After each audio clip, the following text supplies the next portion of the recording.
This is KSC Radio News. I'm Angelique Nkirka. And I'm Vincent Moore. Student enrollment and retention have become major factors in planning the future of Keene State College. The KSC Equinox Report's President Melinda Treadwell addressed these issues recently at the mid-semester all-campus meeting. President Treadwell says that while new first-year enrollment is down, student retention has increased by 5%. The college is already working on recruitment for next year's incoming class.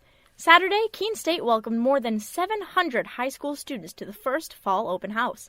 Guests got tours of the buildings, a meal at the dining commons, and played games on the Student Center lawn. After the initial activities, prospective students had the chance to meet faculty and find out more about their majors and minors. The next open house date is Friday, November 1st. The Monadnock region has recovered from the extreme weather brought about by last week's nor'easter.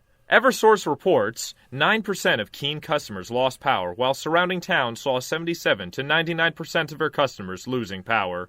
Electricity was returned to most residents in 24 hours.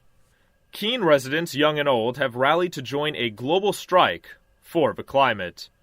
The rally took place in Central Square and encouraged attendees to speak before the crowd. Children took an active role at the rally, creating signs, waving them at passing cars, and speaking at the podium. Some students from Sarah, Wire, and Rudy's class were even gathering signatures for their own petition to ban plastic bags. So what they wanted to do was work to eliminate plastic bags. So some of them came down here today with the signs, and one of them brought a petition, and they thought it would be a good idea to start collecting some signatures. The rally officially ended with a moment of silence for the climate. Rally organizers say they hope that the attendees will be inspired to take the initiative on what comes next. Leaves are changing, weather is cooling, and festivals are booming. Stonewall Farms Fall Festival gave families an inside look at how their fall favorite snacks and drinks were made.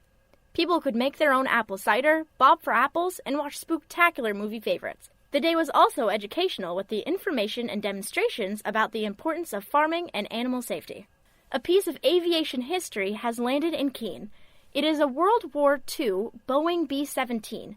The Experimental Aircraft Association brought the plane to Dillon Hopkins Airport last month. EAA volunteer Rex Gray says he enjoys taking the plane around the country. Well, I feel like honored and privileged to be able to do it.